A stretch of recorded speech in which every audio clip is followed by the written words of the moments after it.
E de pronto eu quero convidar o nosso presidente da federação, professor Nilton Brandão, para coordenar a próxima mesa, que vai fazer as honras da casa, convidando aqueles reitores que farão parte desta mesa. O debate vai ser após cada mesa, tá? Já quero convidar para vir compor a mesa conosco a reitora da UFSPA, professora Lúcia Campos Pelanda.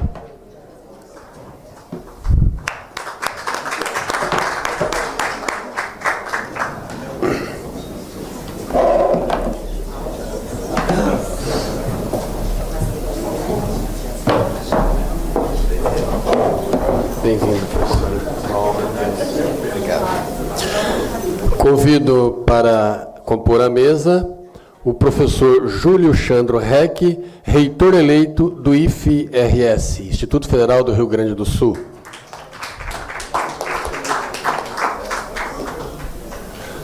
Pode ser. Convido a vice-reitora da URGS, professora Jane Tutiquian. Obrigado, professora.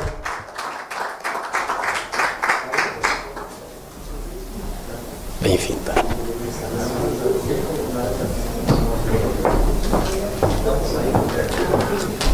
Convido para compor a mesa o reitor substituto do Instituto Federal do Rio Grande do Sul, professor José Eli Santos dos Santos. Obrigado, professor. Bem-vindo.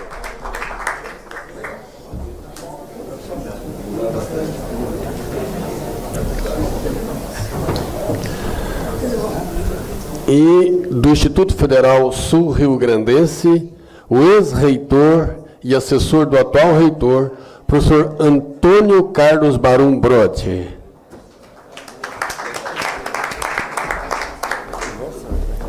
Bom, queremos agradecer a presença do professor Valber Lopes Abreu, do Sindiproifes Pará. Obrigado, professor Valber, pela presença. Bom, nós queremos combinar aqui com a mesa, e uma mesa um pouco grande, a ideia é 10 minutos para cada um. Né? Eu sei que é difícil controlar tempo e é difícil falar dentro do tempo, mas eu vou tentar avisar com 3 minutos ou 4 minutos de antecedência para se organizar na fala de cada um. Pode ser? A gente não corta a palavra, mas cada um falando 10 minutos aqui, já vamos falar 1 hora, quase. Certo? Pode ser assim? Eu vou passar a palavra na ordem em que eu chamei. Pode ser também? Combinamos assim?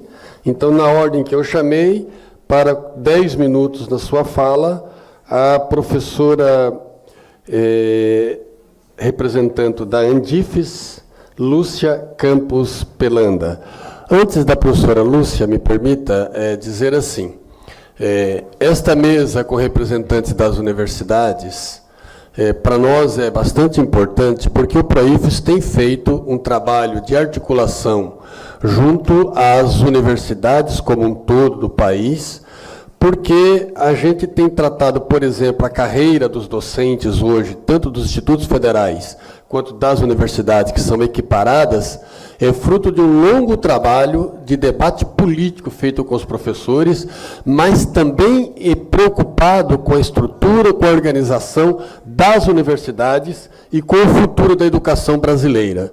Nesse sentido, a Andifes tem sido uma parceira fundamental no debate político, na condução, na discussão de propostas, né? O CONIF é uma entidade mais recente, mas é um parceiro também fundamental para o Proifes, né? E esta mesa, a gente quer reforçar esse interesse do Proifes de continuar esta parceria com a Andifes e com o Proifes. O Proifes, por exemplo, tem uma proposta de autonomia, de discussão de regulamentação da autonomia das universidades, que é muito próximo do que a Andifes apresentou e que é fundamental para poder combater os ataques que as universidades vêm sofrendo nos últimos tempos.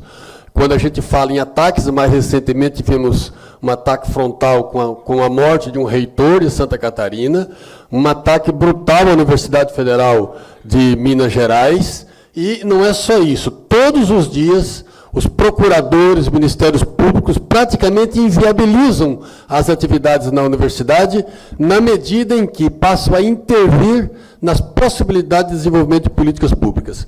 Os cursos, por exemplo, que trabalham hoje a filosofia, o golpe no Brasil, né, que se tentou impedir em várias localidades do país, mostra como essas forças de um judiciário militante, de um Ministério Público militante, têm tentado intervir e cercear o trabalho das universidades. É contra isso que nós lutamos, é contra isso que nós vamos desenvolver todos os esforços possíveis, e o debate, quando se coloca na mesa as universidades, os reitores, também procura buscar esta parceria na luta contra este tipo de ação.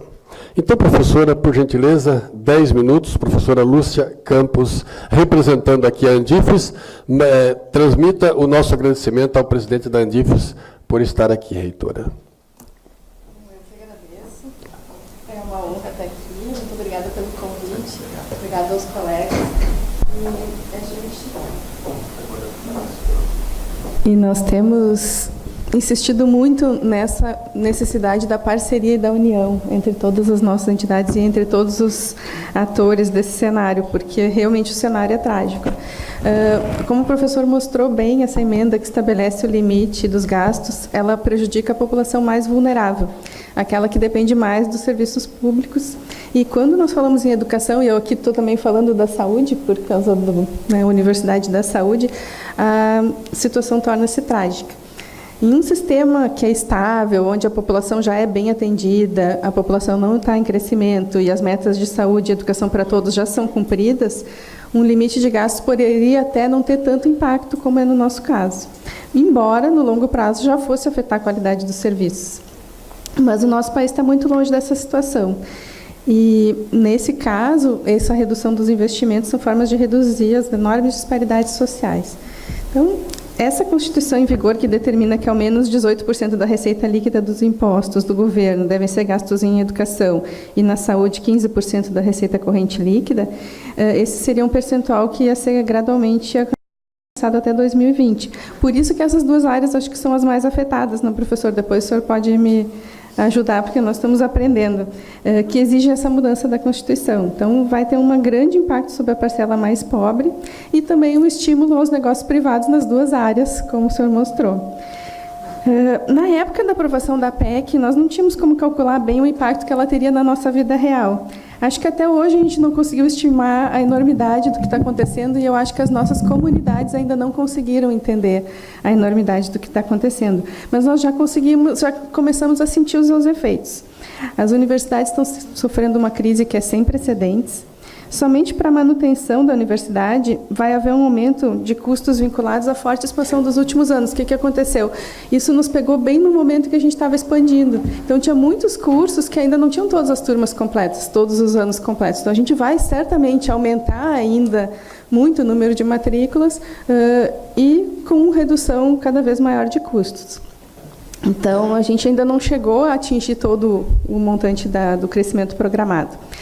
Então, um grande problema, como o professor mostrou, é a questão da folha de pagamento, com congelamento, possível congelamento das progressões funcionais e aumentos pactuados, e um congelamento das contratações. Isso está nos preocupando muito, porque a nossa situação já é crítica. Então, a gente já perdeu muitos quadros e a situação já é crítica agora. Então, como o professor também mostrou, isso vai inviabilizar o funcionamento da universidade. Há pouco tempo, há 2 semanas atrás, a Universidade Federal da Bahia recebeu uma orientação do MEC para retirar recurso de fonte própria para a folha de pagamento. Isso é um precedente assim, muito perigoso, que mostra que talvez já tenha atingido o teto lá naquela universidade, o teto das despesas com o pessoal, e eles já estão começando, ou seja, atingiu muito mais cedo do que a gente imaginava. Então, é uma coisa perigosa que a gente está monitorando para ver o que vai acontecer. Uma outra questão que é crítica também em todas as universidades do Brasil, a gente estava comentando, porque na UFSCar também está acontecendo uma crise, é a questão do Programa Nacional de Assistência Estudantil, que acontece? O número de vagas, de reserva de vagas para alunos em situação de vulnerabilidade social foi uma política muito importante para mudar a cara da universidade nos últimos anos. Mas a sua implementação progressiva significa que a cada ano a gente vai ter um número maior de alunos em situação de vulnerabilidade que precisam de assistência estudantil. Não só o PNAES não foi corrigido, como teve uma redução nominal das suas verbas. Então, isso criou uma situação crítica na maior parte das universidades do país, com muitos problemas na assistência estudantil. Houve uma ocupação agora na UNB, um confronto dos estudantes com a polícia na frente do MEC em Brasília, Mato Grosso, Rural do Rio de Janeiro, Unifesp. Então, está havendo uma série de movimentações dos estudantes para protestar contra isso. E uma outra questão sutil que a gente não tinha como prever, que era assim, é tão kafkiana que a gente não tinha como prever, é a questão dos investimentos de fonte própria. Aqueles investimentos que a universidade pode atrair ou por recursos internacionais, fundações internacionais de apoio à pesquisa, ou por fonte própria mesmo, serviços que a universidade presta. Quando se estabeleceu o limite dos gastos, se estabeleceu o limite total, independente da fonte, ou seja, agora, recentemente, a nossa universidade atraiu um investimento internacional para um projeto de pesquisa extremamente relevante para a saúde da população, só que esse projeto tem que sair do nosso orçamento, por causa do limite dos gastos. Então, quando sai do nosso orçamento, é impossível, não posso cortar metade do meu orçamento, que é pequeno, muito pequeno, para comprar um aparelho só para um projeto de pesquisa. Ou seja, é melhor recusar o dinheiro. E isso está criando um problema muito mais grave do que a gente imaginava. Então, essa situação não tem nem como explicar, foge até da lógica do empreendedorismo, né? Que se quer que a universidade vá buscar recurso, a universidade vai buscar recurso e não tem como usar esse recurso, né? Até assim, os dados da Andifes eu tinha trazido, mas o professor já mostrou muito bem a questão da redução dos investimentos, né? De quanto que a gente tinha em 2002, a gente tinha 600 mil estudantes, hoje a gente tem 1 milhão e 400 mil, e os investimentos foram diminuindo.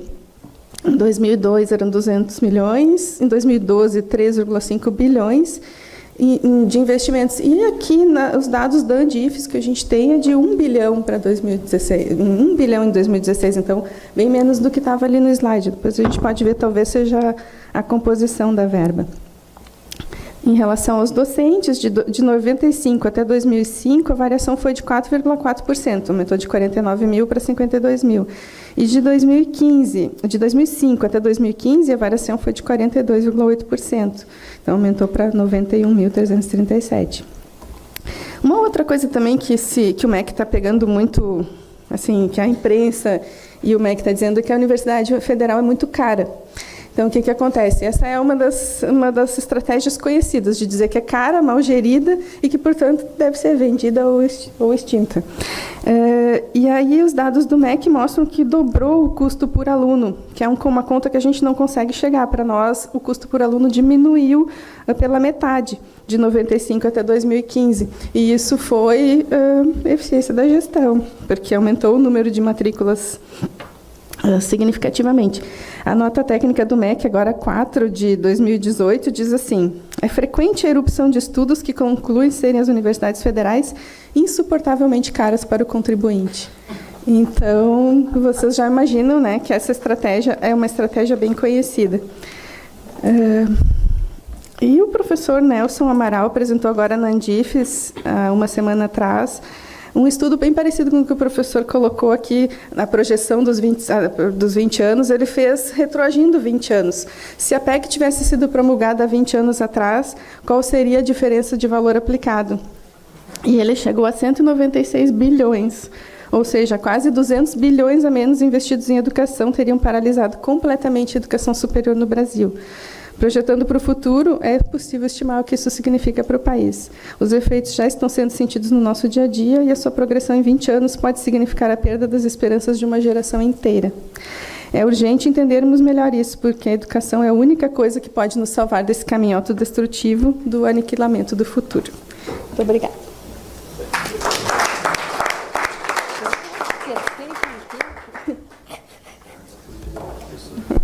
Esses ficaram para mim. Bom, Antes dos reitores dos IFES falarem, eu quero aproveitar para parabenizar os reitores do IFE Rio Grande do Sul. Parabenizar porque nós nos sentimos bastante contemplados com a nota dos reitores do Rio Grande do Sul, quando foram chamados na CETEC-MEC, né, com uma proposta que, na verdade, tem um discurso muito bonito, que diz que é readequação de estrutura física, né, que diz que é melhoria na administração, porque teriam campos muito longe, etc. E, somado com outros institutos do país, vem com um discurso fácil de investimento em educação. Então, o mesmo governo que apresenta uma emenda, que todos os dados mostram que quando você tem um PIB de próximo de 6%, queríamos chegar a 10%, e ele vai voltar para 4%, esse mesmo governo, no ano eleitoral, diz que vai criar novos institutos, como em Pernambuco, né, onde o ministro vai ser candidato a governador, porque quer investir em educação. Portanto, uma mentira totalmente deslavada, sem nenhum sentido, e que, na verdade, seria mais um golpe aplicado na rede federal de ensino básico, técnico e tecnológico. E eu parabenizo os reitores, porque, para o Rio Grande do Sul, seria perfeitamente justificável a proposta quando se fala em reordenamento. Para quem conhece um pouco a estrutura dos campi distribuídos aqui, não havia criação de nenhuma outra reitoria, divisão de nenhuma outra, né, seria apenas uma readequação, que é algo que precisa ser pensado mesmo, é aceitável isso. Mas os reitores entenderam que diz que o pacote que estava por trás não era isso, que essa era uma cortina de fumaça, e rejeitaram publicamente a proposta apresentada. Então, os agradecimentos o apoio do PROIFES por essa manifestação dos reitores. Então, eu passo a palavra agora para o reitor eleito do Instituto Federal do Rio Grande do Sul, professor Júlio Chandro Heck. Bom dia, meus colegas de mesa, professoras, professores. A minha situação aqui é um pouco diferente da dos meus colegas, né? Eu sou eleito, o meu status atualmente é ser professor do campus Porto Alegre, onde sou colega do professor Lúcio, inclusive colega de curso, né, professor Lúcio? Eu sou professor da área de Química e de Biotecnologia. E apesar de ter sido pró-reitor de pesquisa e pós-graduação por 3 anos, há algum tempo, atualmente a minha função é estritamente docente, na base, convivendo com os nossos alunos, convivendo com orientações de projetos, de estágios, enfim. Isso torna a minha situação aqui um pouco mais frágil que a de todos, né? Eu já fui alertado em mais de um momento que eu deveria ter algum cuidado ao comentar algumas questões, como, por exemplo, a Emenda Constitucional 95. Afinal de contas, o meu processo encontra-se na mesa do atual ministro há exatos 2 meses. Né? E a gente sabe que o rito administrativo do Ministério ele é lento, ele é moroso e tal, mas a gente sabe que ele pode ser mais ou menos lento do que o normal. Então, a minha situação aqui ainda, e de fato muito bem acentuada pelo professor Brandão, ela é de um reitor meramente eleito, aguardando a sua nomeação. Mas isso também traz uma situação interessante, que é a possibilidade de conviver diretamente com a base. Eu tenho reforçado muito isso, né? Eu sou um reitor que sai da base, saio da sala de aula e ainda me encontro em sala de aula. Então, essas questões todas que a gente discute no âmbito mais macro, no âmbito político, eu, de fato, convivo com elas no dia a dia, com as limitações desde as mais simples, como falta de reagente químico para aula prática dos cursos que eu dou aula, até questões macro, como assistência estudantil, que impacta a vida de muitos alunos. No Instituto Federal do Rio Grande do Sul, nós somos hoje, o professor José Eli, que está aqui, meu colega, vai poder detalhar isso um pouquinho mais, afinal de contas ele ocupa atualmente o cargo e faz a gestão da instituição, mas nós somos 17 campi espalhados por 16 municípios do estado, e como o professor Brandão muito bem disse, literalmente espalhados, né? Tanto que o mote atual do governo federal para mexer conosco é propor um reordenamento geográfico, para tentar desfazer possíveis inconsistências geográficas que, de fato, existem no Instituto Federal do Rio Grande do Sul, como existe no IFSU, que o professor Brode aqui representa. Mas por trás disso, como muito bem já ressaltado pelo professor Brandão, vem embutido uma série de questões que muito nos preocupam, como, por exemplo, a possibilidade concreta, real e nem velada, explícita, de mexer com a nossa lei de criação, a Lei 11.892, que é, para mim, que sou da área da biotecnologia, o nosso DNA. Lá o legislador expressou aquilo que esperava dos institutos federais, aquilo que ele queria que a gente fizesse e que, de fato, nós há 10 anos fazemos muito bem. Então, a gente repudiou fortemente, professor Brandão, esse movimento iniciado por um ministério ilegítimo, eu até diria, porque, obviamente, ele representa um governo que também tem esse status. Mas os nossos 17 campi, eles, obviamente, que passam por uma situação muito semelhante a que os meus colegas todos aqui certamente farão falas muito parecidas, né? Guardadas as proporções, guardadas as especificidades da universidade e do instituto, mas a situação é muito parecida e o professor Gil Vicente foi brilhante, na minha opinião, ao descrever os possíveis impactos da Emenda Constitucional 95. A única diferença, e aqui cabe a especificidade do IFRS, é que a gente já a vive na prática, né? 2018, apesar de ser o segundo ano que a gente vive à luz dessa emenda, a gente já está padecendo de muitos problemas, principalmente para aqueles campi mais recentemente implantados. Nós temos 5 dos 17 que estão funcionando há pouco mais de 3 anos e carecem de prédios, carecem de equipamentos, carecem de vagas de professores e de técnico-administrativos.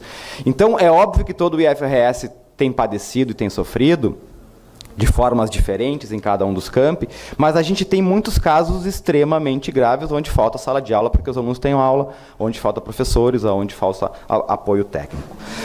Por outro lado, todos os nossos diretores, os 17, têm cumprido, na medida do possível, o seu dever de casa, que é tentar preservar o aluno, preservar o funcionamento da instituição, e fazer os cortes, e é isso que o governo quer que a gente faça, né, necessários para que a instituição funcione. Então, água, luz, telefone, serviços de vigilância e de limpeza, obviamente, que a gente tem tentado manter na medida do possível, mas a nossa capacidade de investimento, que é melhorar a estrutura da instituição como um todo, ela está completamente parada, e nada mais acontece já há mais de 2 anos, e a gente percebe que isso vai se agravar nos próximos meses.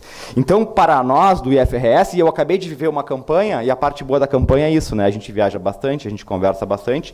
Eu percebi fortemente que há lugares onde falta realmente recurso e a gente vai, a cada ano, ter consequências mais severas disso. Então, nós temos conseguido manter o funcionamento e, por outro lado, uma questão que a professora muito bem colocava, a questão da assistência estudantil. E aí talvez o IFRS se diferencie um pouquinho da URGS e da Universidade de Ciências da Saúde. Nós temos um percentual elevadíssimo de alunos que dependem da assistência estudantil. Talvez no IFSU seja parecido. Mais de 50% do nosso aluno é classificado como em situação de vulnerabilidade. Ou seja, imaginem esses alunos sem o recurso da assistência para ir ao campus, para ir para suas aulas. Então, essa é uma consequência direta e imediata. A gente já tem percebido isso, e eu como professor, o professor Lúcio, lá no meu campus, faz isso também, de o aluno vir dizer para a gente assim, olha, semana que vem eu não vou na aula porque não tenho dinheiro para passagem. Então, o senhor pode não me dar falta, quem sabe? E a gente, obviamente, tenta, na medida do possível, minimizar a situação, mas é um reflexo direto dessa maldita, dessa nefasta emenda constitucional, e o professor José Eli certamente vai falar sobre isso. O nosso recurso da assistência estudantil ele está parado, ou ele aumenta muito pouco de um ano para o outro, mas o número de alunos cresce de um ano para o outro. E a gente não consegue mais dividir esse bolo da mesma forma que a gente fazia antes. Então, a assistência estudantil, talvez hoje, somado às obras, à necessidade de novos equipamentos, talvez seja o grande problema do IFRS, provavelmente semelhante ao IFSU e às universidades também. Nós temos no IFRS um programa interno de fomento à pesquisa e à extensão. A gente aparta todos os anos 2,5% do orçamento para pesquisa e para extensão, do recurso próprio, do recurso orçamentário. E, obviamente, que esse recurso está a perigo, né? E nós conseguimos crescer muito com pesquisa e extensão graças a esse recurso, que nós tiramos do nosso orçamento, reservamos todos os anos, e, obviamente, que não tem mais sido possível fazer isso. Afinal de contas, entre botar 2,5% na pesquisa ou pagar conta de luz, água, elevador, vigilância e limpeza, os diretores têm optado pela continuidade das atividades de ensino. Então, a pesquisa e a extensão, isso estamos recém no 2º ano. Imaginem daqui 18 anos, 19, se a gente não conseguir como muito bem disse o professor Gil, derrubar essa emenda fatídica. Então, a pesquisa e a extensão, e aí para acrescentar um dado novo, a gente tem padecido já no segundo ano. Imaginemos o que vai acontecer nos próximos. Por outro lado, e eu acho que isso está muito claro já, e a gente não precisa nem se estender muito nisso, é muito importante que nós tenhamos a extrema convicção que a emenda constitucional 95 ela é nefasta, ela é deletéria, ela compromete o futuro da educação, e é aqui que nós estamos falando especificamente, e vale para a pesquisa também. E nós precisamos fazer alguma coisa para mudar isso, e aí eu faço uma autocrítica sindical, inclusive. Eu acho que nós fomos fracos naquele momento de aprovação. Talvez por dispersão, talvez por falta de união sindical, e aí não me refiro só ao meu sindicato, do qual sou filiado, a Durgs, mas todos. Não soubemos fazer o enfrentamento como fizemos para a reforma da Previdência, por exemplo, né? E que, por mais que tenha outros motivos que a fizeram parar, mas a mobilização popular também teve seu efeito. Movimento estudantil, e aí eu participei de passeatas da Durgs no centro de Porto Alegre, onde éramos, de fato, Lúcio, uma dúzia, protestando contra a emenda constitucional 95. E talvez a gente nem avaliasse os efeitos dela, né, naquele momento, o quanto ruim ela poderia ser. Isso talvez nos absolva um pouquinho na nossa passividade para o momento. A gente foi passivo. E aí uso a minha filha como exemplo. Eu tenho uma filha de 2 anos, em dezembro de 2016, tinha 2 anos.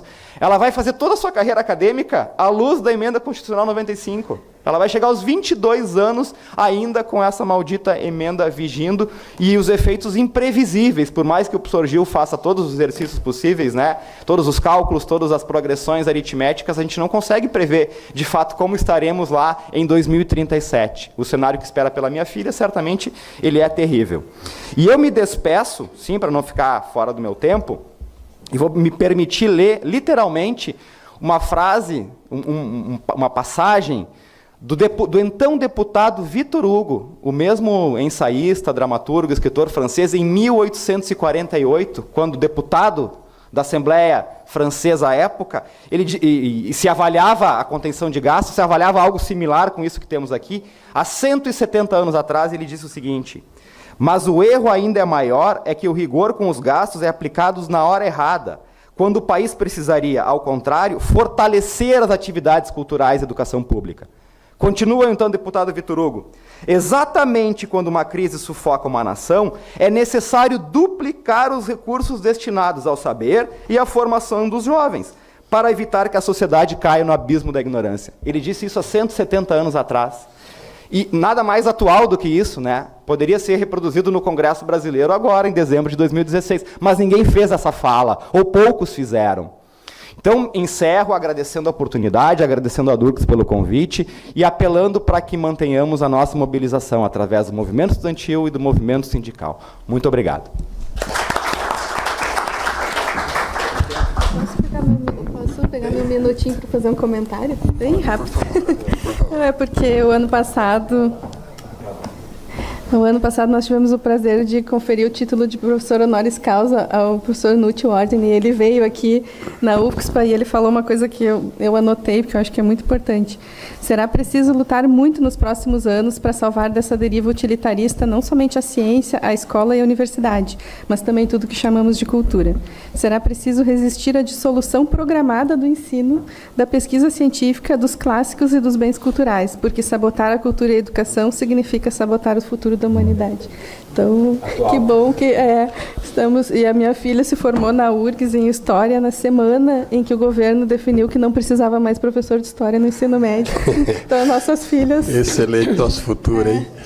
Bom, eu quero agradecer a presença do professor Hélio Schultz. Schultz, né? Schur, tá bom. Então, ok, professor Hélio, obrigado pela presença da PUFSC Santa Catarina, que tem conversado conosco, participa das nossas atividades. Que bom, professor, estar aqui, tá bom? Professora Jane, eu quero agradecer já de início a tua presença conosco, a URG sempre participativa conosco, a Durgs, um dos nossos principais sindicatos, sempre atuante, e, assim, em outros momentos já estive aqui. Então, a atuação da reitoria, junto com a organização sindical, é muito importante, portanto, obrigado por estar aqui. A senhora tem 10 minutos para a sua fala. Muito obrigada.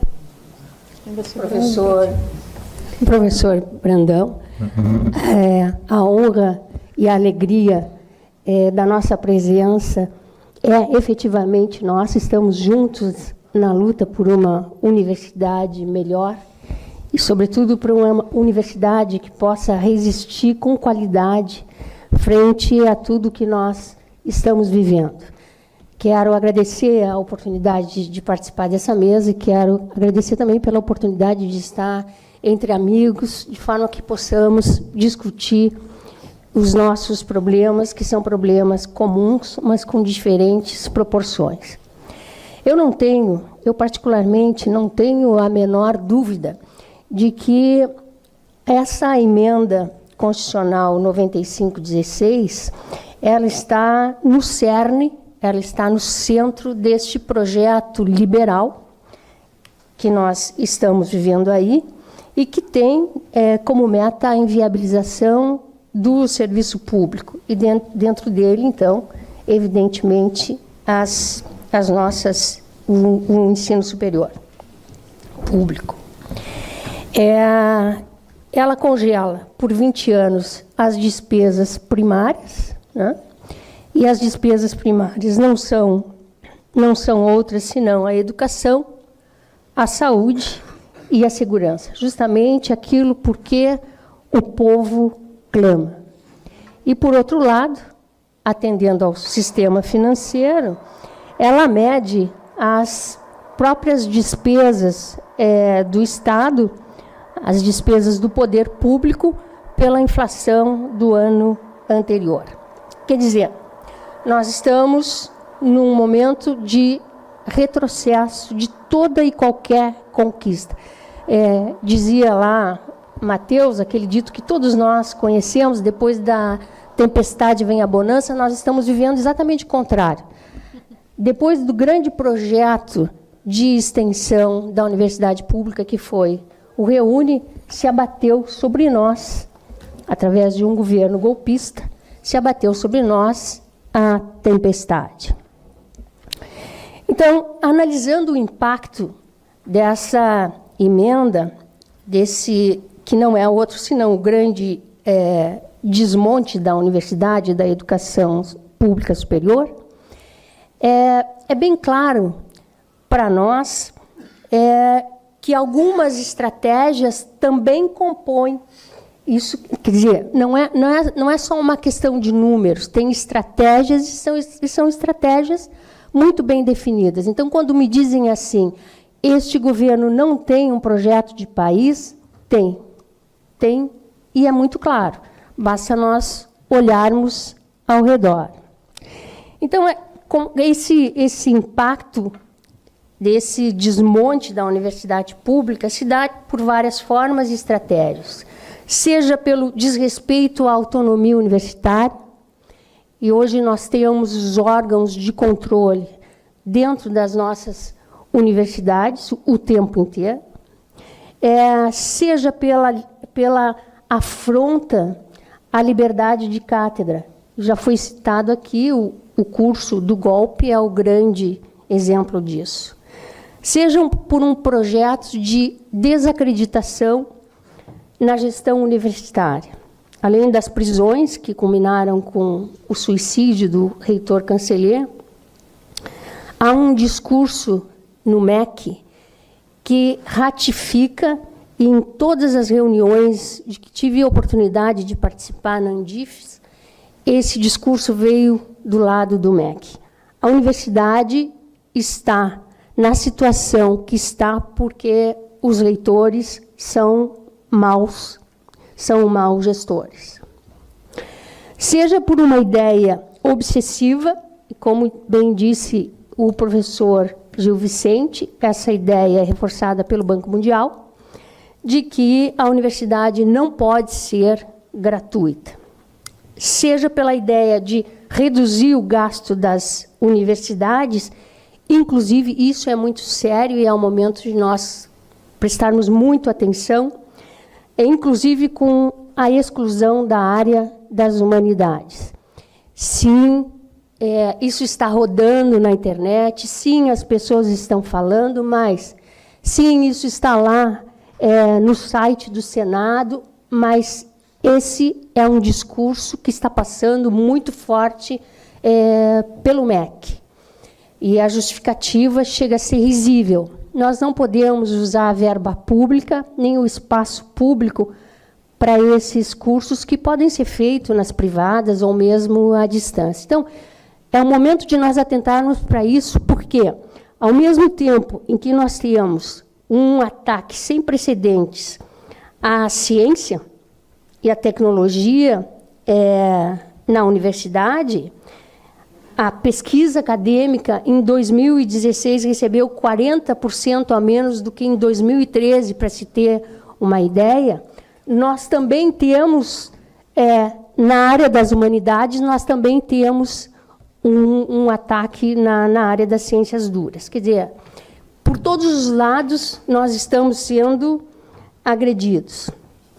Seja pelo golpe aplicado também à extensão.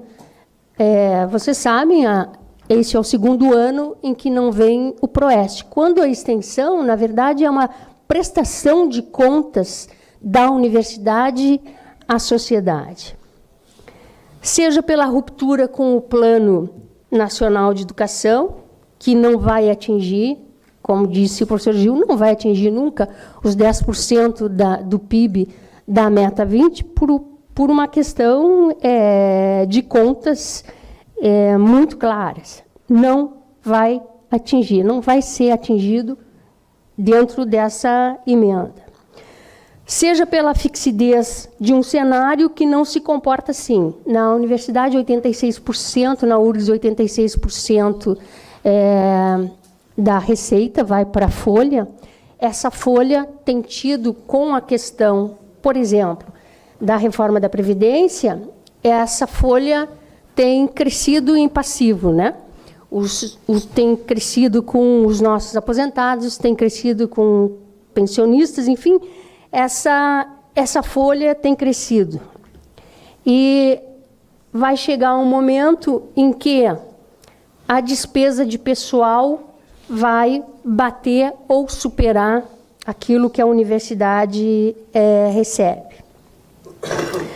Mas ainda há que se pensar que esse corte que está sendo feito nas universidades ano a ano, e nós passamos, para vocês terem uma ideia, sou a única que recebi, vocês viram, só pode ser perseguição, ele não interrompeu ninguém. Eu já vou terminar. Só para que vocês tenham uma ideia, as universidades federais, esses dados são dados do próprio MEC, viram uma redução de 2014 a 2018, no valor destinado a investimentos e manutenção, passar por uma redução de 31%. E a gente esquece, por exemplo, que dentro do cenário que não nos permite desenvolver com isso, tem todo um lado que é importante observar, o aumento de preços e tarifas que continua acontecendo ao nosso redor. Só para exemplificar de um modo bem dramático mesmo, a tarifa da energia elétrica, né, que subiu 30% no início do exercício e agora vem aí mais 15%. A queda da dotação de custeio ocorrida nos últimos anos criou uma demanda reprimida por reformas, por serviços de manutenção predial, e é assim, ridículo, não tenho outra forma de expressar, é absolutamente ridículo, ridícula a quantia de repasse de capital. Para vocês terem uma ideia, com o tamanho da universidade, nós temos para o ano inteiro quase 8 milhões para construção, para laboratórios, enfim, para toda essa demanda. Temos trabalhado também, agora já encerrando, temos trabalhado muito fortemente em relação ao PNAES.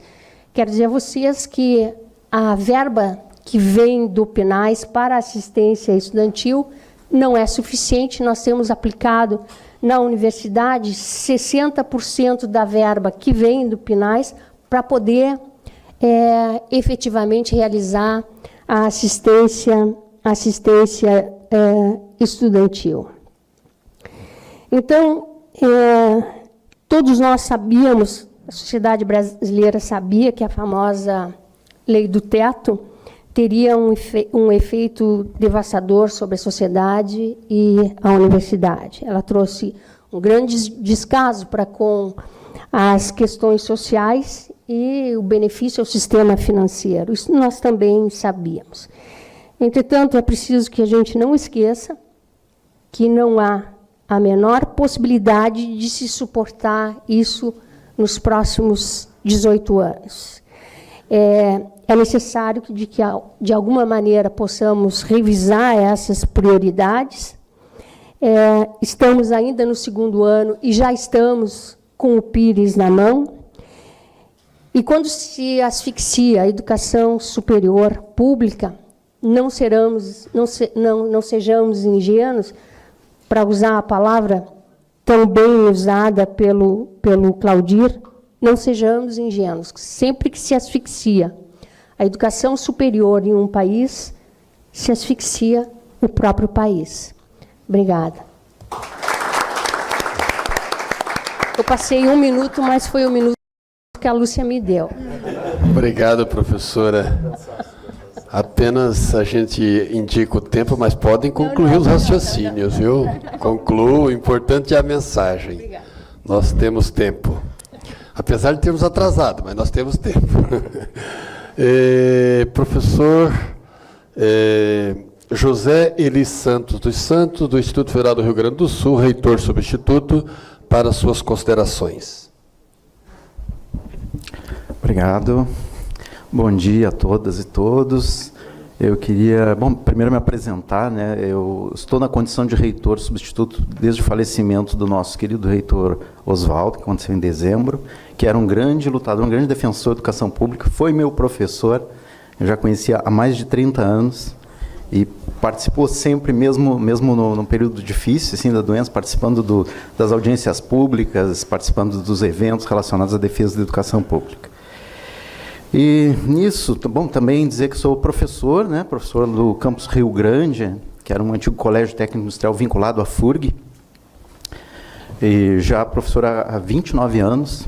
Também fui aluno, sou egresso de lá, então sou um egresso da rede pública.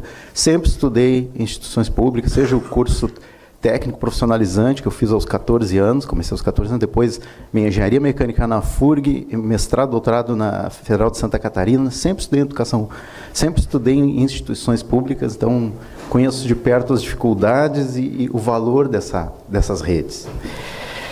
Queria agradecer o convite, né, já estou gastando meu tempo, mas parabenizar o movimento sindicais, seja ProRifes, a Durgs, parabenizar a CUT, os movimentos estudantis, que a gente está num tempo de criminalização dos movimentos sociais, criminalização do gestor público. O que parece, né? Próximo vai ser a criminalização do movimento sindical. Então, é um movimento de luta, um movimento que exige coragem. Então, também queria, o deputado teve que se ausentar, mas é um grande parceiro nosso que desde 2016 promoveu várias audiências públicas em defesa da educação profissional, e estivemos presentes, representados em todas elas. E também eu estava olhando essa questão dos 20 anos, né, de ficar essa projeção para frente, para trás. Vamos fazer uma viagem no tempo, 20 anos para trás. 20 anos para trás eu já era professor, e a gente tinha lá um governo que tinha passado por uma reeleição.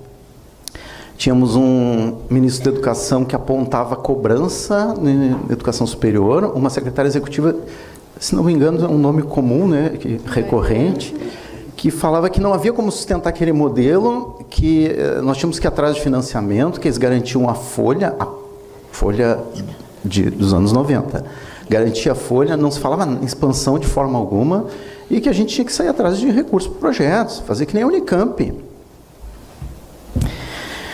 O que nós tínhamos na rede federal, nas escolas técnicas? Eram 140 escolas técnicas naquela época, né, que eram as agrotécnicas, uns poucos Cefetes, escolas vinculadas a universidades, né, que atendiam um número limitado de Pessoas quase sempre com um processo seletivo, com difícil acesso. A qualidade sempre foi inegável, mas o acesso, né? E o que se diz das universidades, educação superior? Quem está estudando é quem pode pagar. Então não tem outro jeito a não ser cobrar. Bom, aí voltamos para 20 anos no futuro. Bom, alguém achou um jeito diferente, né? Quer dizer, ao invés de cobrar dos que podiam pagar, se achou um jeito de incluir os que não podiam pagar. Né? Se fez ações afirmativas, se fez reserva de vagas, se colocou quem precisa ali dentro, se expandiu. Só para vocês terem uma ideia, eu falei que eram 140 escolas técnicas. Né? Hoje, deixa eu fazer meu merchandising da Rede Federal, apresentar a Rede Federal. Hoje, a Rede Federal é composta de 644 campi em mais de 500 municípios. São 38 institutos federais, Colégio Pedro II, mais o Cefet do Rio, o Cefet de Minas, mais de 1 milhão de alunos, mais de 70 mil servidores. A Rede Federal cresceu em direção ao interior do país, foi a interiorização. Outra novidade, a institucionalidade dos institutos federais, a diferença, né? A gente, nesses 1 milhão de vagas, 25% é curso superior. Né? Pela lei, metade é curso técnico. Né? E ainda tem as licenciaturas também previstas em lei. Mas se trabalha com a verticalização do ensino. Um aluno pode entrar num curso técnico integrado ao ensino médio e chegar a um doutorado dentro de um instituto federal. Particularmente o Instituto Federal do Rio Grande do Sul, nesse contexto, nós somos 20 mil alunos, né, desse 1 milhão. Se contar a educação à distância, chegamos a 25 mil. São quase 1.200 servidores. Nós estamos em 16 municípios, o professor Júlio já tinha dito, né, 17 campi. Nossa reitoria é em Bento Gonçalves. No estado são 3 os institutos, né? Temos o IFSU, que depois o professor Brode vai falar, temos também o IFARroupilha, que não está aqui representado, que é a reitoria em Santa Maria, e o IFSU, a reitoria em Pelotas. São 42 campi espalhados, né? Pelo menos pré-reordenamento, né? Se um dia acontecer, mas no momento somos 42.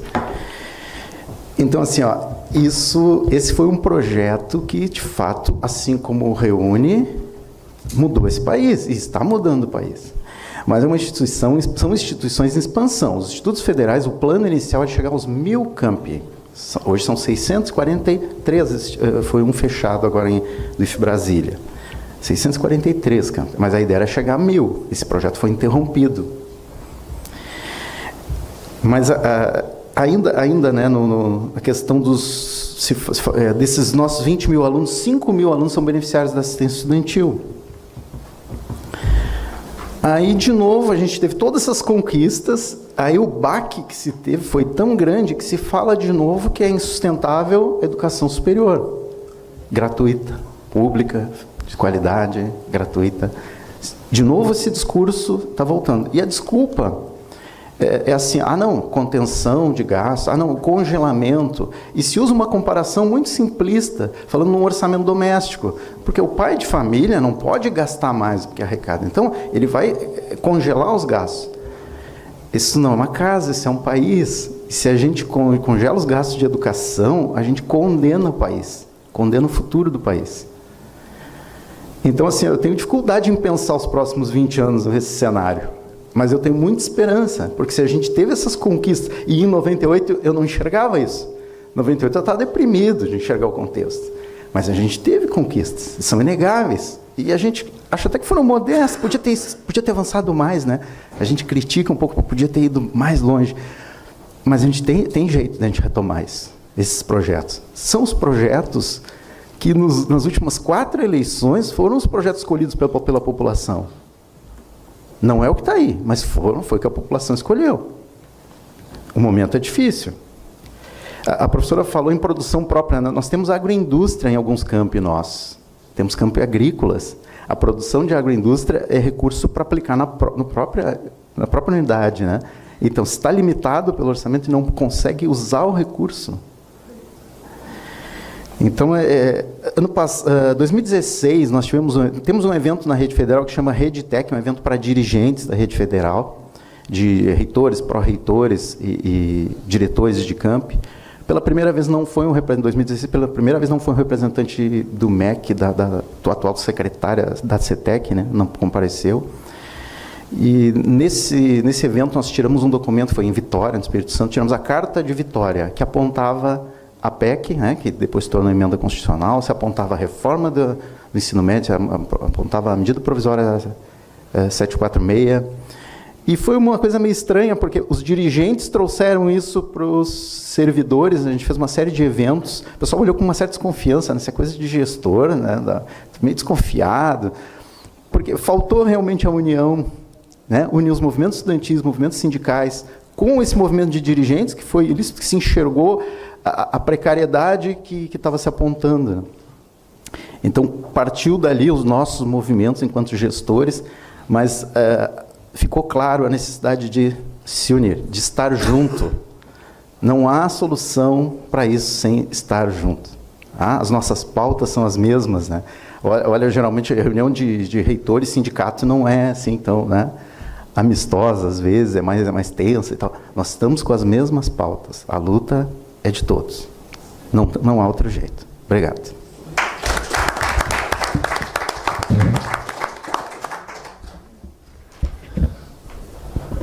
Vamos passar a palavra para o professor Brode, professor Antônio Carlos Barum Brode, do IFSU. 10 minutos, professor. Obrigado, Brandão. Meu bom dia a todos. Queria aqui, em primeiro lugar, cumprimentar o nosso amigo, Sr. Paulo Mores, anfitrião, agradecer pelo convite. Da mesma forma, ao Brandão, companheiro de luta antigo, né? O Brandão me perguntou se tu não te aposentou ainda. Eu disse, não, nem sei porquê, mas ainda não me aposentei. E ao cumprimentar o Brandão, queria cumprimentar os colegas todos aqui da mesa e fazer uma saudação especial à minha querida amiga Maria Beatriz Lute e também ao Lúcio, né, que são amigos de longa data e provavelmente, né, tem uma sensação parecida com a minha, de momentos passados, que hoje a gente aqui faz um balanço não tão agradável quanto aqueles momentos. A Maria Beatriz, por exemplo, na Unicamp, chegando como reitora, eu chegando como reitor do IFSU e vivendo todo aquele momento de esplendor na educação. Meu nome é Antônio Brode, eu sou professor do Instituto Federal Sul-Rio-Grandense. Eu entrei nessa instituição na época da escola técnica, ainda com 14 anos de idade, e de aluno fui a reitor, o primeiro reitor eleito por 2 mandatos, então eu tenho um orgulho enorme disso. E no dia 15, próximo agora de março, faz 40 anos que eu estou lá. Parece mentira, quando eu mesmo me pergunto isso, não acredito, mas faz. Assim sendo, eu já podia estar aposentado há 10 e não me aposentei. Por quê? Então, eu queria começar minha fala por aqui, porque eu sou apaixonado por educação. E enquanto eu tiver essa paixão, eu vou continuar exercendo, enquanto tiver voz, enquanto puder colaborar de alguma forma. E principalmente pela educação profissional, que eu acredito piamente que é a grande saída ainda para o nosso país, na sua relação com a sua autonomia e a busca da autonomia e soberania tecnológica. Daí vem todo o advento dos institutos, onde eu tive a grande honra e o prazer de ser um dos signatários, né, da sua criação. Queria dizer para vocês que, ao contrário do meu querido amigo Júlio, né, eu estou antagônico ao Júlio. Ele vai começar toda uma caminhada que eu já trilhei. E usando aqui essa metáfora, se assim pode-se dizer, o que acontece nesses momentos que a gente vem discutir a educação, né, dessa maneira como se aparece, como ela se apresenta, depois daquela aula ali de economia do Gil, eu, particularmente, às vezes sinto uma tristeza muito grande por ter vivido um esplendor e hoje está me reunindo novamente sempre para discutir miséria ou migalhas. E quando isso atinge a educação, fica pior ainda, porque a educação não pode ser considerada gasto. A educação é investimento.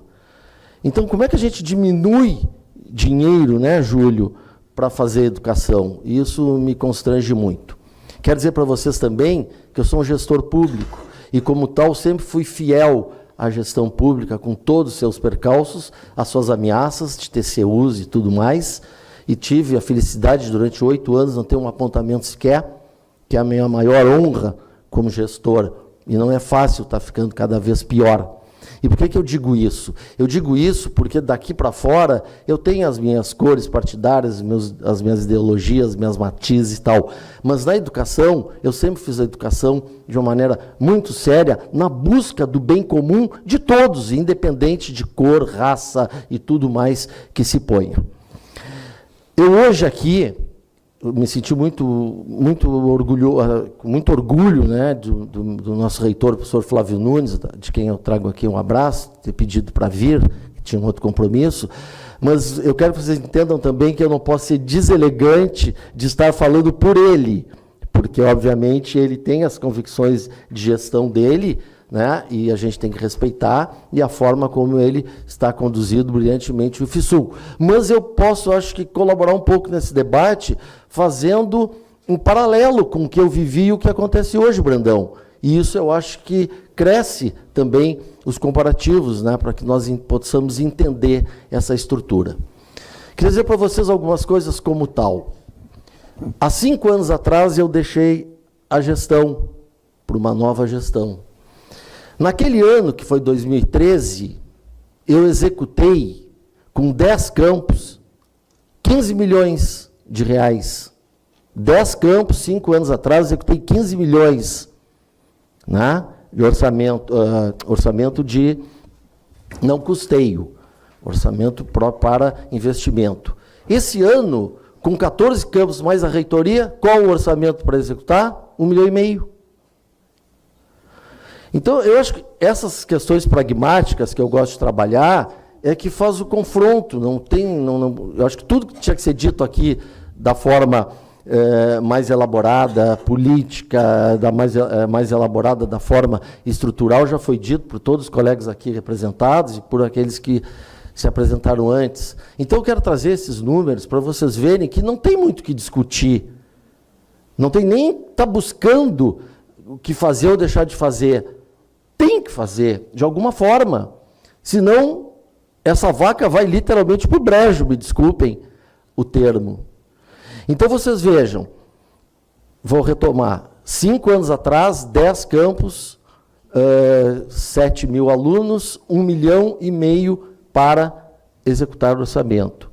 Passa 5 anos, 17 mil alunos, ou melhor, 15 milhões, agora 1,5 milhão, com mais que o dobro de alunos e mais 5 campos de uma reitoria.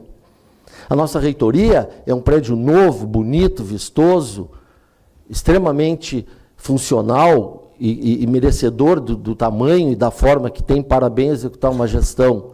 Só que agora não tem dinheiro para botar ar-condicionado. 42 graus ao meio-dia no verão.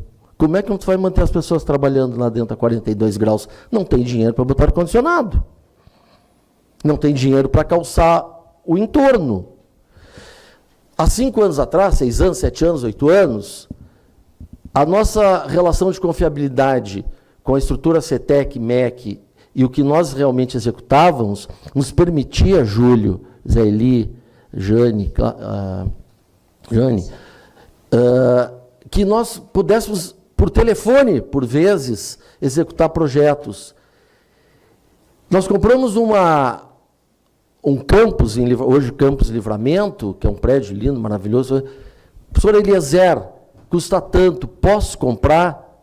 Pode comprar. Então, aquilo era pungente, aquilo era realmente, exercia em ti um poder de querer trabalhar e fazer, e hoje nós estamos na contramão desse processo. E a expansão, como é que fica? Como é que se termina os campos? Como é que se termina toda a estrutura que foi pensada?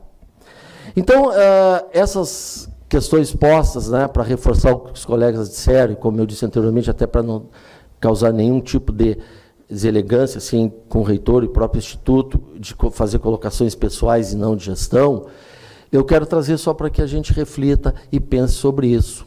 Um outro detalhe importante, todo o tempo que eu estive na gestão, não só eu, como aqueles pares todos que acompanhavam, nunca, jamais usei de emenda parlamentar, pois o orçamento nos cumpria. Pois bem, Agora, passado pouco tempo, acompanhei o reitor Flávio, nosso reitor a Brasília, para ir até a bancada gaúcha fazer pleitos de emendas. Bazar persa, um bazar persa. Quem gritava mais, quem levava mais político, quem fazia mais escândalo, tentava passar por cima.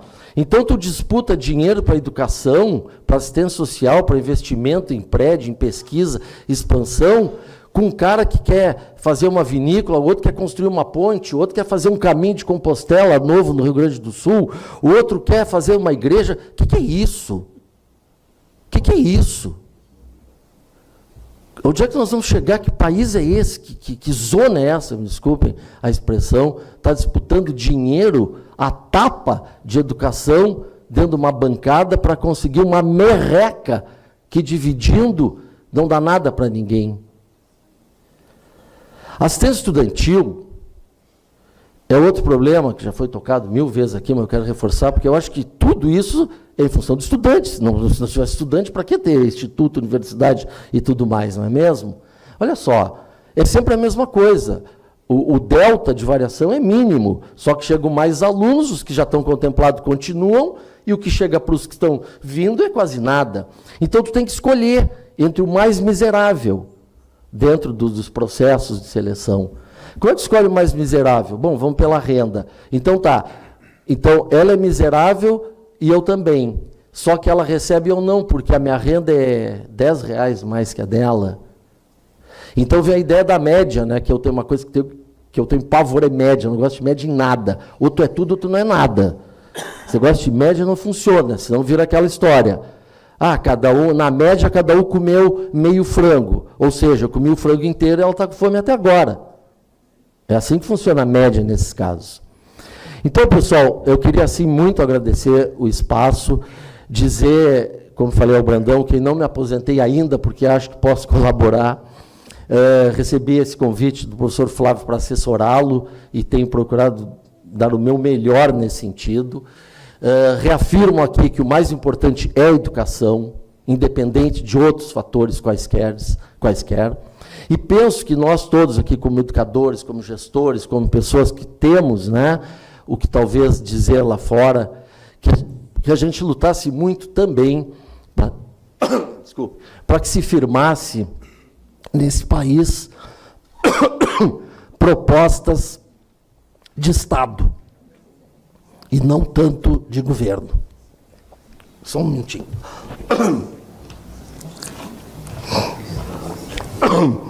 Por que eu digo isso? Porque a gente tem visto, e não é só na rede federal, eu tive uma passagem de 18 meses pela Coordenadoria Regional do Estado, que muito me honrou também, e ali eu pude assistir isso. A dificuldade que se tem para trocar projetos quando eles não vêm de Estado, e eles vêm apenas de governos, às vezes melhores, às vezes piores. Se nós conseguirmos consignar isso, principalmente para a rede federal, eu penso que será um grande avanço. Muito obrigado, desculpe a voz, que eu já está meio ruim e falei demais. Quero fazer no final da mesa 2 apontamentos só. Primeiro, para isso, Federação, reunido no seu CD, que é a representação de todos os seus sindicatos, e isso, as falas dos reitores reforça, chegou à conclusão que prioridade zero da nossa luta hoje tem que ser a revogação da Emenda Constitucional 95. Essa é a grande luta, por isso é importante eleger deputados federais que se comprometam com essa luta, que se comprometam com a luta dos trabalhadores. A segunda observação, a próxima mesa, que eu já vou chamar em seguida, aliás, o Paulo vai chamar, vai tratar de ciência e tecnologia. O professor lembrou a década, lá pela metade da década de 90, quando se falava em cobrar nas universidades. Teve um ministro lá também que falava que, para que tecnologia se eu posso importar? Né? Que Deus o tenha, ou sei lá quem. Né? Então, todo esse processo, ele vai para um caminho, ele vai se afundar no caminho que se chama privatização. Normalmente, quando se quer privatizar, primeiro se sucateia. Quando você corta a verba, o que você vai fazer? Não cresce mais, o que tem se deprecia, né? E aí você diz, não presta, bota iniciativa privada que ela é boa, ela vai fazer. Esse é o caminho que está colocado para fazer. Por isso é bom, para nós das universidades, vai acontecer agora, o mês que vem, em Córdoba, a Conferência Regional do Ensino Superior. O Proifes, como sempre, entende que movimento sindical se faz com as grandes lutas também. Por isso nós estaremos lá com uma delegação de 27 professores. Né? E aí nós provavelmente, eu sei que aqui Rio Grande do Sul tem sido uma das grandes universidades que tem debatido bastante isso, no Brasil inteiro. A Andifes fez um seminário recente, o professor Eduardo esteve lá em Brasília tratando desse tema, né? E vai ser um momento fundamental como esse para dizer não à privatização da educação. Eu quero agradecer demais aqui a Lúcia, ao professor Júlio, à vice-reitora Jane, ao José Eli e ao Brode, pelas contribuições brilhantes que nos deram aqui. Temos honra de ter vocês numa mesa do Proifes. Muito obrigado. Eu chamo o professor Paulo Mors para poder coordenar a próxima mesa.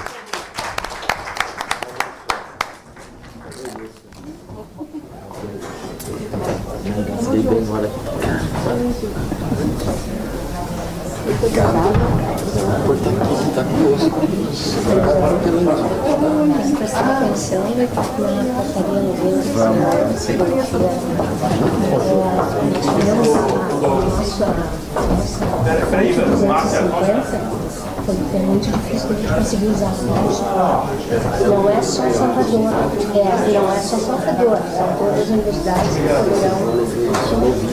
A portaria 90 que são na outra segunda-feira. Então, aí, usar o recurso para o pessoal ativo.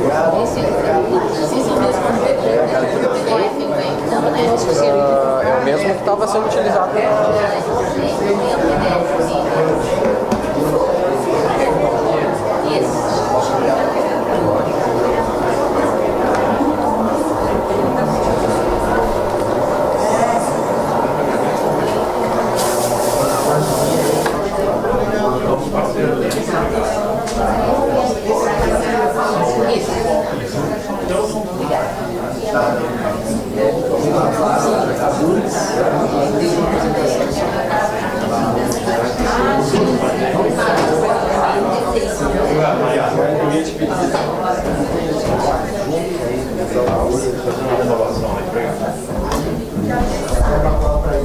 É a própria ideia do México de poder.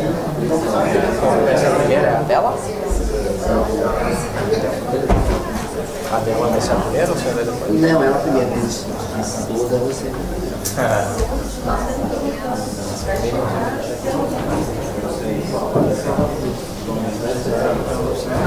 Aqui, ó.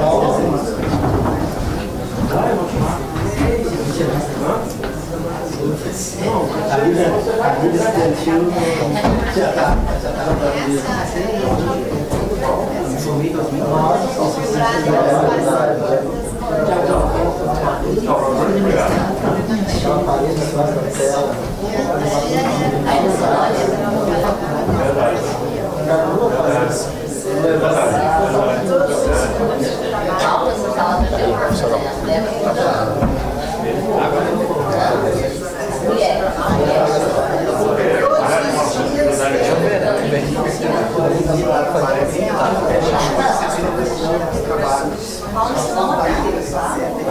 Você continua com o meu telefone e continua tentando, tá? Não precisa ficar assim.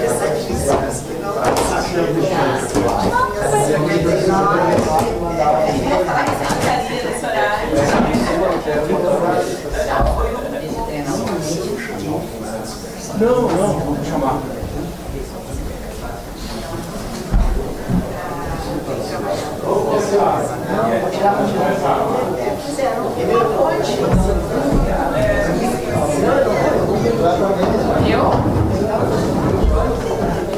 Não, chamar o povo. Ah, tá.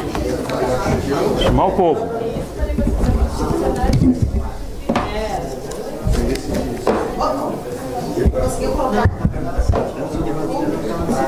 Não, eu vou falar sobre isso. Sobre café. Não.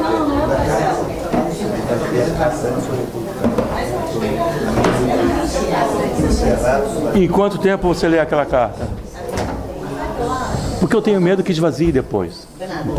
Então vai ser...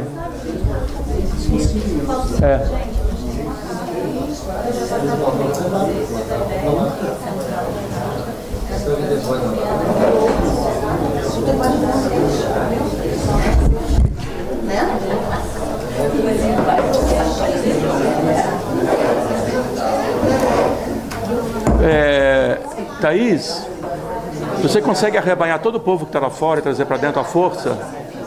Se eles puderem terminar o café. Não precisa terminar o café, depois tem café.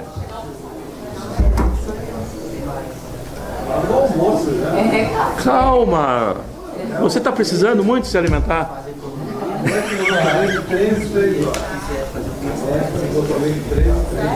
E a cada 3 horas você come uma feijoada.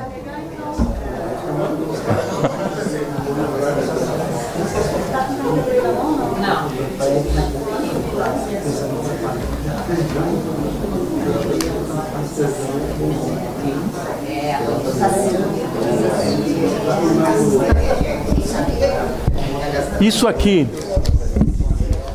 era para o Brandão e ele não cumpriu.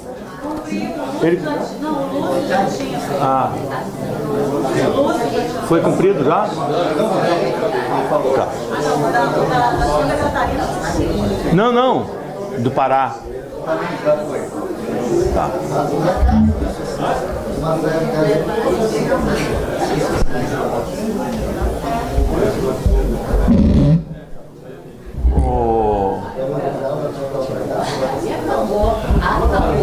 Douglas, cadê o Douglas? Douglas. Onde está o Douglas?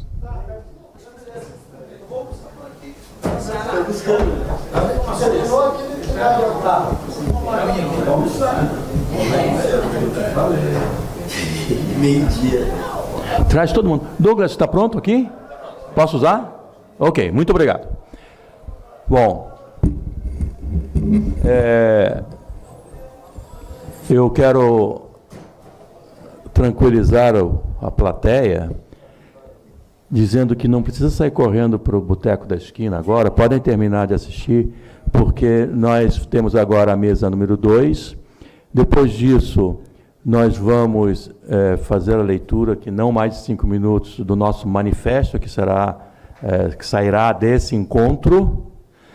E esse manifesto todos receberão pelo e-mail, a cópia do manifesto, o manifesto que nós estamos lançando hoje com relação ao tema do nosso encontro. E depois disso nós vamos subir para o 4º andar. Quem ainda não conhece o nosso prédio novo, eu sugiro que suba de escada. Tem elevador, mas nós temos uma escada muito confortável também. Então eu sugiro que subam de escada para conhecer o prédio. E no 4º andar nós vamos oferecer um lanche para que não morram de inanição, para que não sejam atacados por hipoglicemia. E aí então teremos a 3ª mesa após esse lanche. Tá? Então vocês não precisam ficar desesperados, por favor. Então o pessoal pode ser chamado de volta, porque teremos o nosso lanche depois dessa mesa.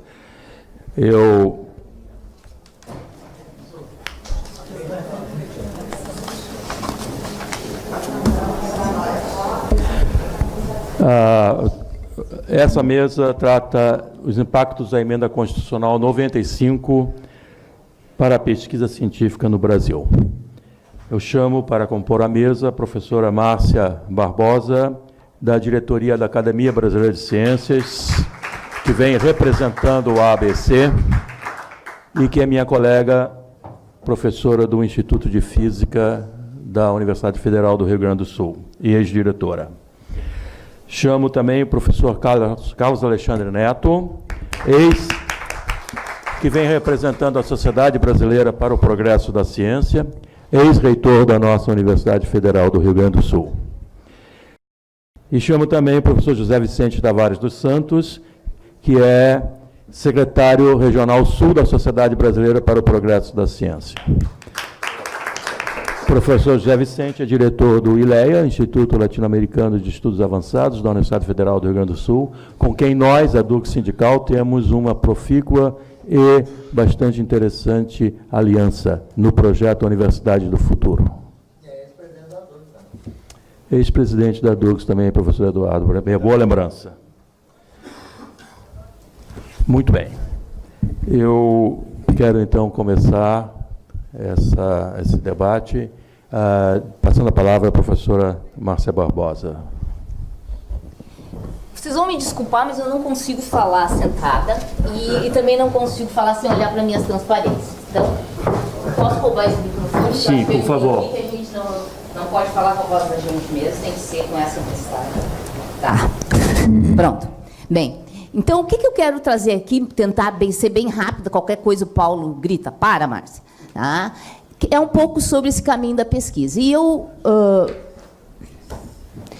vou trilhar isso um pouco de uma visão didática. Primeiro, quem somos nós, onde é que a gente estava quando o desastre aconteceu. Depois, falar um pouquinho sobre quem é essa pesquisa mesmo, né? Que pesquisa é essa? Depois, falar que tiro foi esse, né? E, finalmente, ver se tem algum futuro para essa historinha, ou, como dizem por aí, será que o Brasil morre no final? Então, o que é pesquisa? Tá? Pesquisadores, para mim, são super-heróis, tá? Porque a gente compete com o mundo lá fora, de igual para igual, ombro no ombro, não é, Alex? Só que com metade do dinheiro, 1/10 da infraestrutura e tendo todas as complicações e confusões possíveis e imagináveis.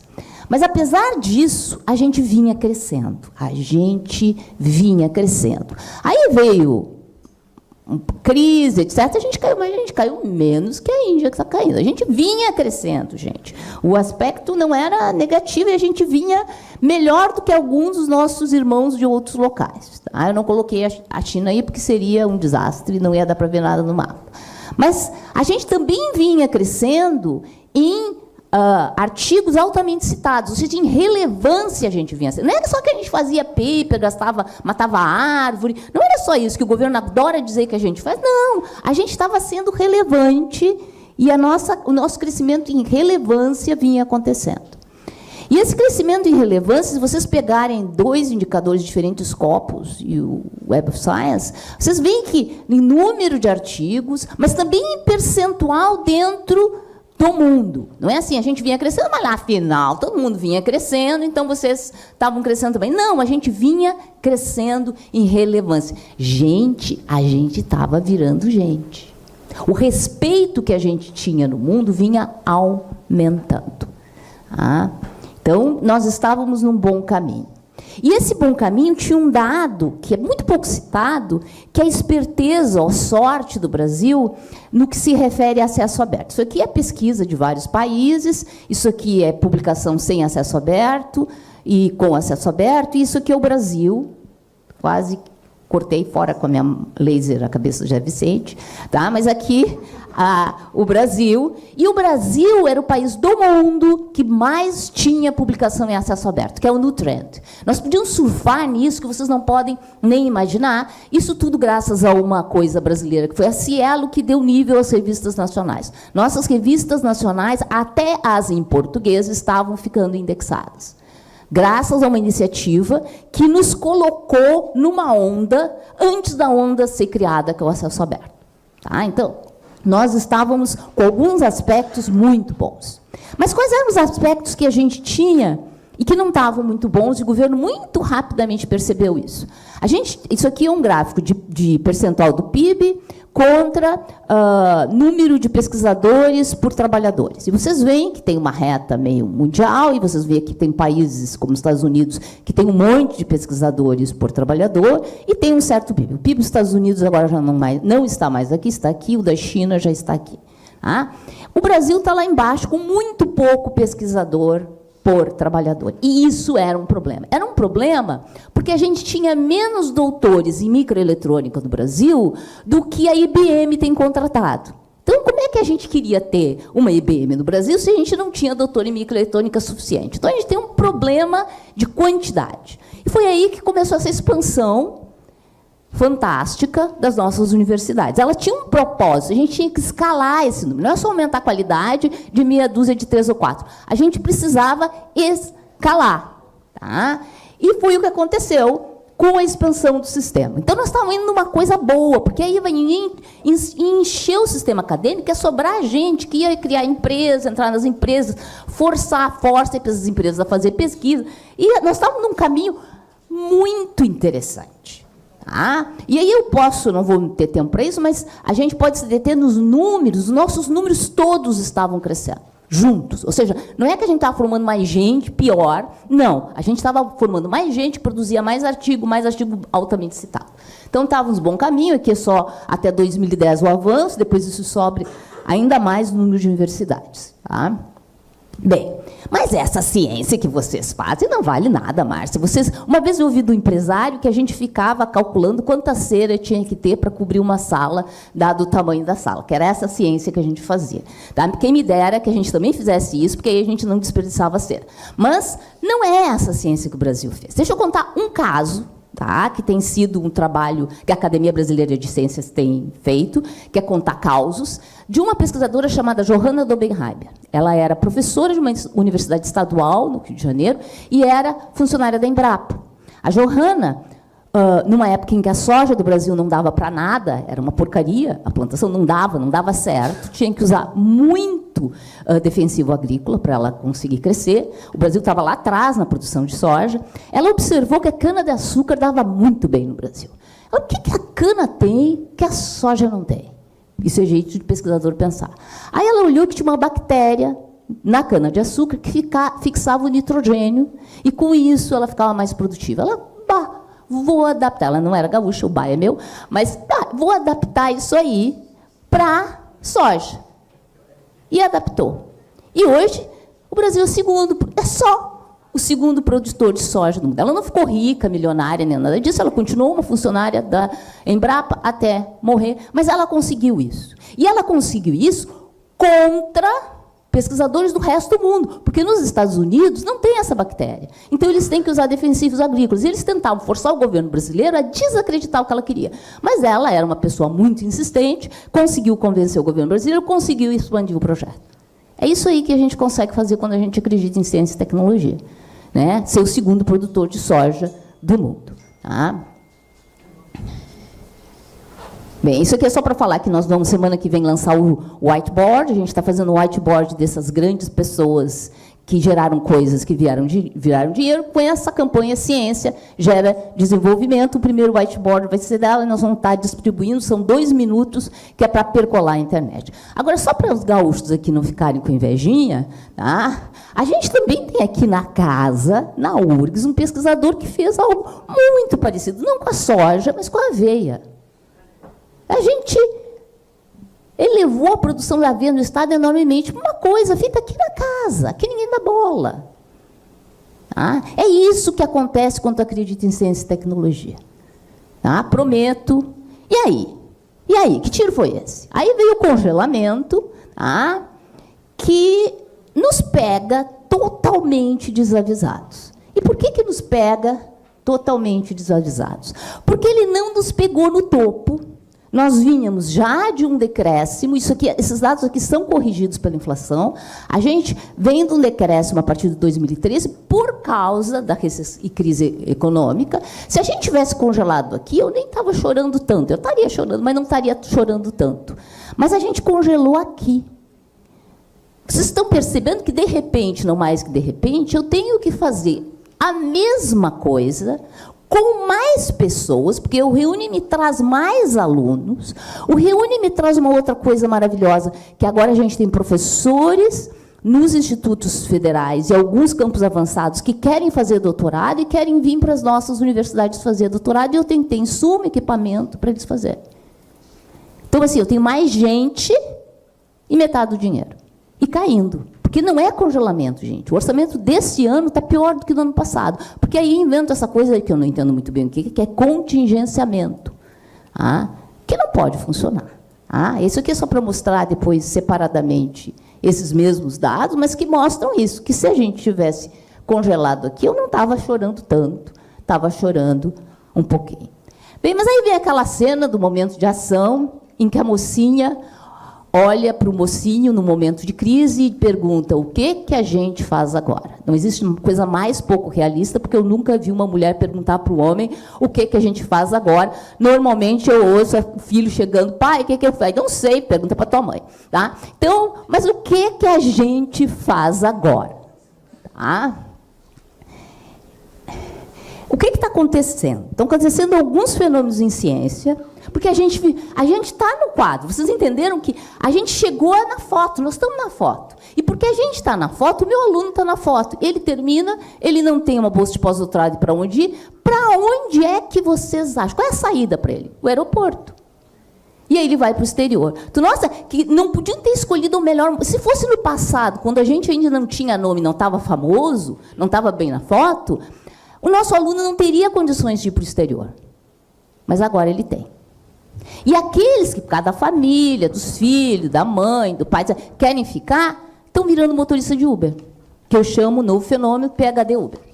Eu estava até sugerindo que criassem uma nova categoria, além do Uber X, o Uber PhD. Bem, para mim, luto não é tristeza, é verbo. Então, não vamos chorar, nós vamos nos mover. E é isso que a gente tem feito na academia. A gente tem brigado insistentemente contra descontingenciamento, ampliação do marco legal, garantir obras transversais, para a gente, pelo menos, ter algum respirar até a coisa melhorar. E, recentemente, nós estamos lançando uma carta aos presidenciáveis.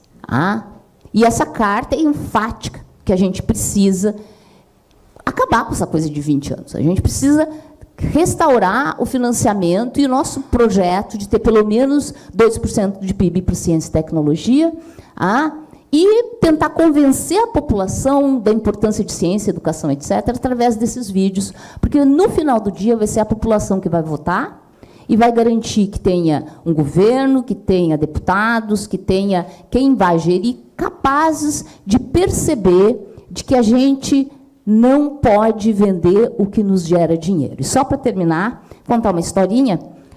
Minha avó era costureira. E eu me lembro pequena, quando ela passava por muitas dificuldades, porque a gente não tinha muito dinheiro, eu olhava e dizia: avó, por que tu não vende essa máquina e com esse dinheiro a gente não consegue fazer algumas coisas? Aquele ano eles estavam falando que a gente ia cancelar os aniversários. Então, com o dinheiro a gente faz os aniversários desse ano, com a sua máquina.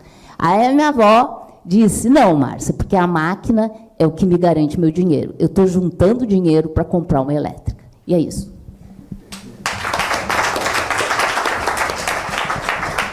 Obrigado, Márcia.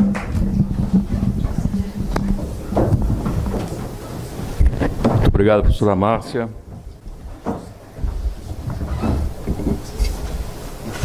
Me permite uma observação?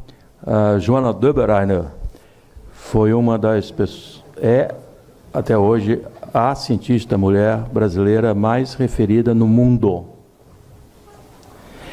Não foi a Universidade Estadual, ela é ligada à Universidade Federal Rural do Rio de Janeiro, e ligada à Embrapa, claro. E a Universidade Federal Rural eu conheço bem, eu tenho relações desde a infância com pesquisadores daquela instituição. No meu tempo a gente chamava, hoje fica num município chamado Seropédica, mas no nosso tempo a gente dizia quilômetro 47, porque fica no quilômetro 47 da antiga Rio-São Paulo. E lá ela viveu a vida dela de pesquisadora. Em 1997, ela, se não me engano, ela foi indicada para o Prêmio Nobel de Química, merecidamente, e talvez por ser mulher, isso não tenha acontecido. Eu acho que seria apropriado, inclusive, um outro Prêmio Nobel para ela, um Prêmio Nobel da Paz, porque ela tirou muita gente da fome com a pesquisa dela, com a questão da nitratação do solo no tratamento de gramíneas. E o Brasil se tornou economicamente muito recompensado pela sendo segundo produtor de soja, graças a ela. E o pró-álcool também deriva do trabalho dela. Eu digo isso porque eu a conheci. Obrigado pela lembrança. Foi uma grande pessoa. Eu convido agora o professor Carlos Alexandre Neto para se manifestar na ordem de 10 minutos, professor. Por favor, obrigado. Muito obrigado, Paulo. Obrigado pelo convite. Obrigado a vocês pela presença. Bom dia a todos. Eu venho, então, aqui representando a SBPC. Como conselheiro, o senhor Ildeu pediu que, ao receber o convite, aceitou e pediu que eu viesse aqui representá-lo. Então, essa fala é do Ildeu, né? Já é um resumo de uma fala que ele fez aqui faz uns 15 dias, e eu vou dar a minha interpretação, então, e colocá-la no tempo adequado. Tá? Evitando fazer uma análise um pouco mais longa, até porque a professora Márcia já colocou, nós vínhamos de um período de crescimento muito positivo, muito grande da ciência no Brasil, com um reconhecimento internacional do potencial brasileiro, né? Isso aí é a capa de um dos volumes da Science, né, dizendo que o Brasil a pesquisa no Brasil estava crescendo de acordo com o jorro do petróleo do pré-sal, né? Então, realmente, nós tivemos um período de